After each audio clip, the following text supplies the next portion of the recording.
Hey everybody again, this is Adam checking in with a 3-month as of tomorrow. So I guess it's a little bit early, but 3-month post VSG surgery, which I had last year on November 5th in Warrensburg, Missouri with the Dr. Robert Kinney. If you watched my previous video, I had made the statement that I probably wouldn't recommend that particular bariatric program for different reasons. It's not horrible. The reason I went through it was because that was where my insurance was going to pay. A lot of these hospitals are self-funded with their insurance, and so of course they want to keep the services local in their hospital so they get their money. And so in order for me to get a real good payment from insurance, which I did, I had to use the local services. I'm very happy about it. I mean, I'm glad I did it. Things turned out great. I think the guy was a great surgeon and stuff. It's just the surrounding support mechanisms that are there were very weak, if not completely absent. But I'm not going to really go over that a whole lot today, because that would just be pointless and flat redundant.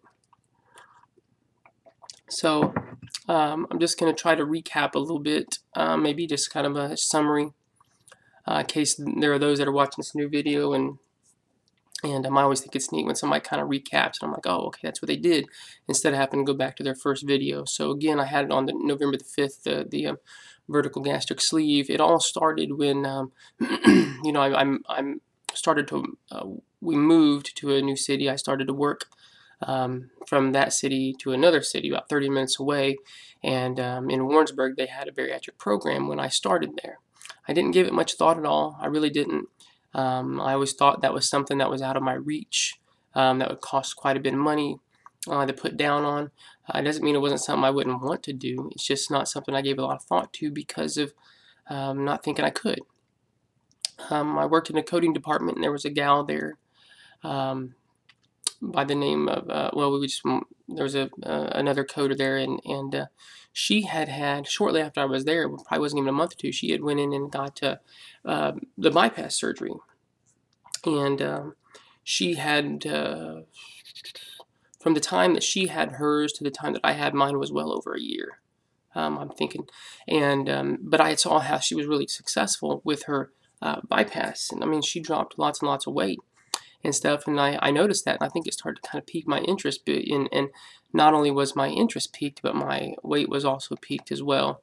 In fact, I got up to a high of 282 pounds, which to some of you folks is, you know, not that big a deal, but I'm 5'7", maybe even a little under that. And so for my frame, and for the frame that I really think I'm starting to have underneath all this, is quite small.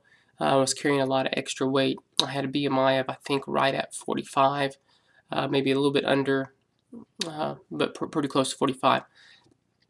So I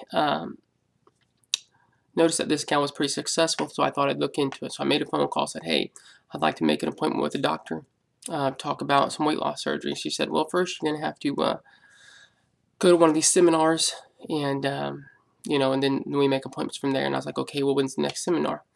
Well, it's about a month away. So naturally, when I wanted to get this process rolling, when I started becoming interested, you wanted to just kind of snap, go right by and get it done. And for a few of you out there, that's the way it worked. I will say that if you're self-pay, the process goes significantly faster. Insurance will take time, and I do understand why they do that. But anyway, so I went to my seminar. Seminar was fine. It was very basic at the time. My thoughts were all on lap band. I refused to do anything else, and I was like, I'm not going to let the doctor talk to me anything else. Lap band's the way I want to go. I can't see getting my stomach cut on. I don't want my intestines rerouted. You know, I just get that lap band in there, and I can make it happen. Well, of course, you know, this doctor performed the lap band. He would perform the lap band,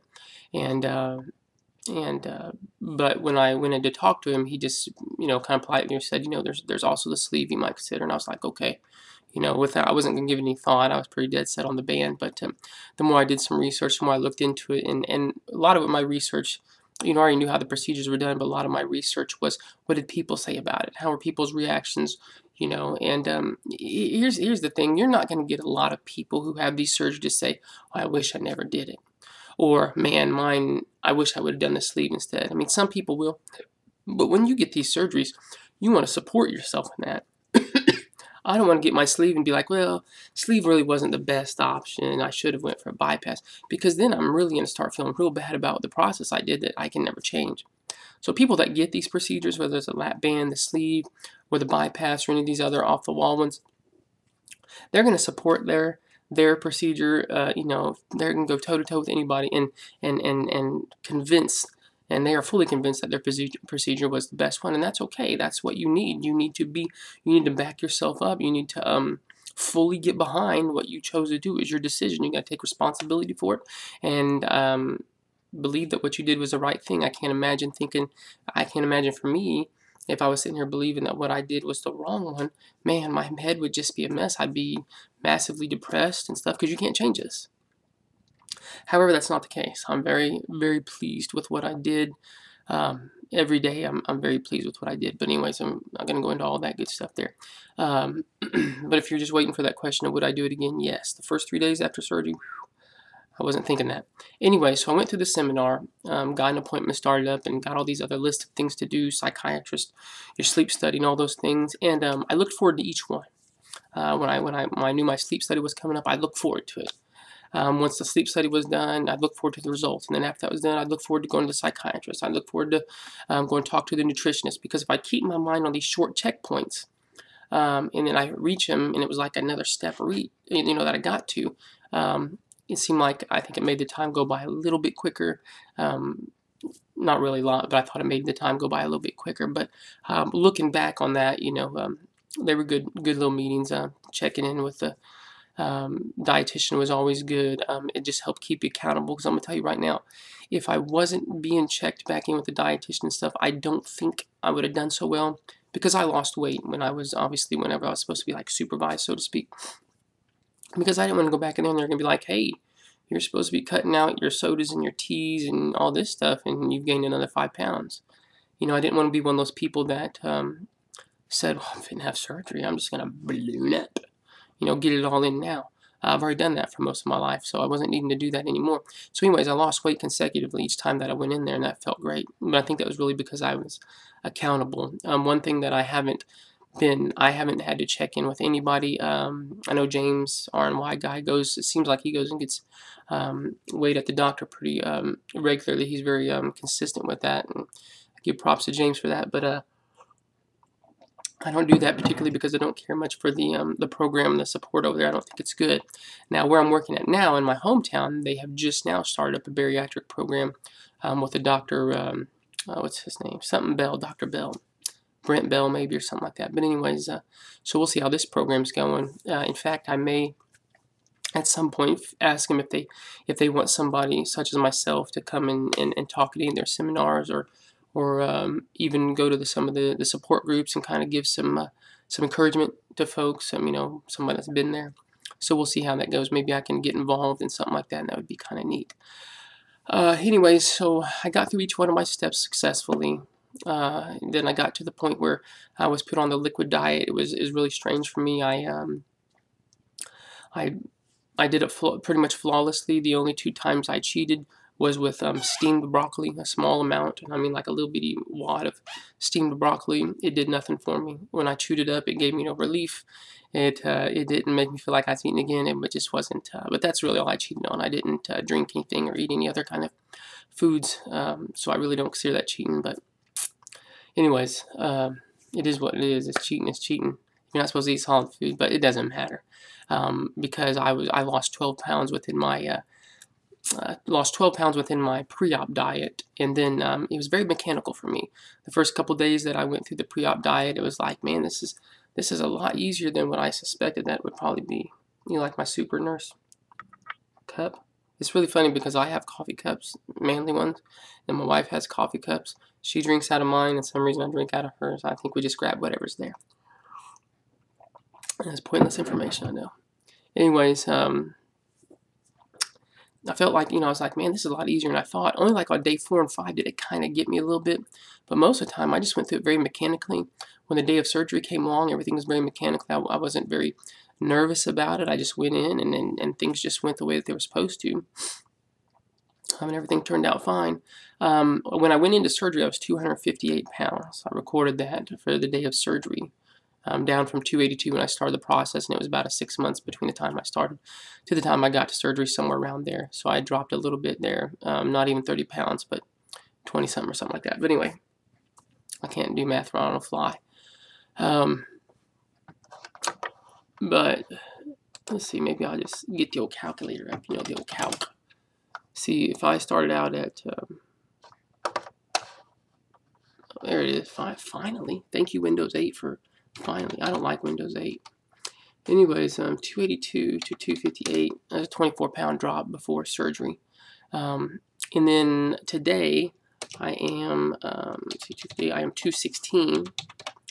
So that's a 42-pound drop in 3 months. A lot of people be like, that's not a whole lot. To me, that's beautiful. Because 42 plus the 24 means I've lost a total of 66 pounds since, well, in less than a year. Of course, most of that year didn't involve surgery. So,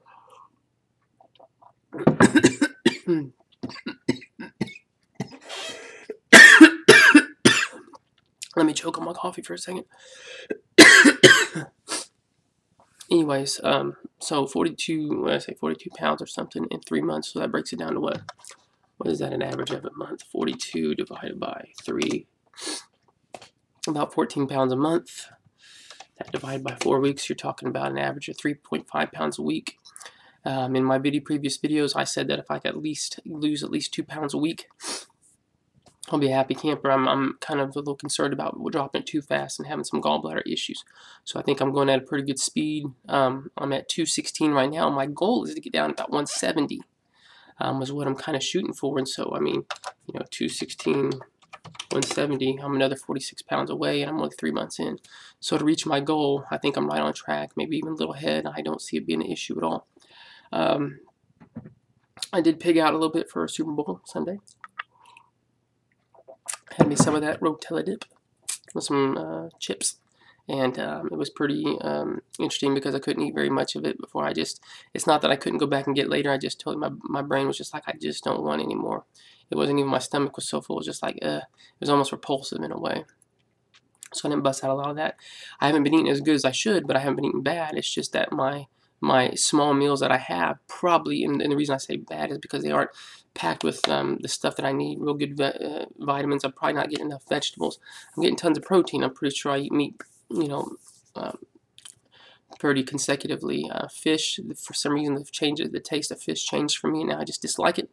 And so I stay away from fish now a little bit until maybe that taste comes back. It just tastes like it had cleaner in it. It was disgusting. But so I'm gonna try to kind of straighten some things out there. I don't think my calories are out of whack. I haven't been tracking them, of course. All the weight's been going down pretty good, and I haven't been filling up on junk food, so I haven't been tracking it as much. So I don't know where my calories are. But I have been doing the Couch to 5K program. As a matter of fact, last night I busted out a total of 14 minutes of a run. Of course, that's broken up in segments for those of you that have done that. But I was pretty proud of myself because it was the next step, which was very difficult. I had to run 3 minutes straight, and then 4 minutes straight, then another 4 minutes straight, and then back to 3 minutes straight. And that was very difficult for me, but I could start to feel how I was getting a little used to it. It's not hurting the knees at all, So I think with that's taken down quite a bit of the calories. So I really am very confident that I'm not busting terrible amounts of calories. But anyway, I'm going to cut it off there. Probably not the most interesting video in the world. If nothing else, it's more of a journaling video just to keep track of things and maybe even give people, new people, because I've had quite a few new subscribers, and I appreciate you all very much. It's trying to get the subscribing back and check out videos. Sometimes I work at home now a little bit, so I try to catch a couple videos on the side there and comment and say hey to you guys and stuff. So I noticed there's a lot of meet and greets going on. Chances of me making to any of those and the places they're at is slim to none. But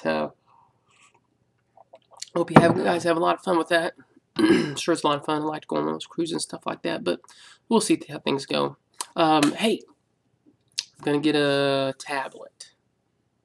Throw me a line. Tell me what kind of tablets are good. If any of you guys got tablets, what's good? You know what I'm saying? I've been looking. I've been researching. Let me know what's good, okay? And I appreciate that. Oh, I don't care what kind. I mean, I just want one that's either 10-inch or maybe no less than 8-inch. I really don't care for the 7-inch tablets. I think they're going to be too small. Anyways, let me know what you think.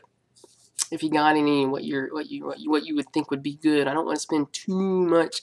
Probably 400 or under on each particular tablet. My wife and I want to get one. So, and are they really that helpful? I mean, do you find yourself using it a lot, or do you find yourself wasting much time on it?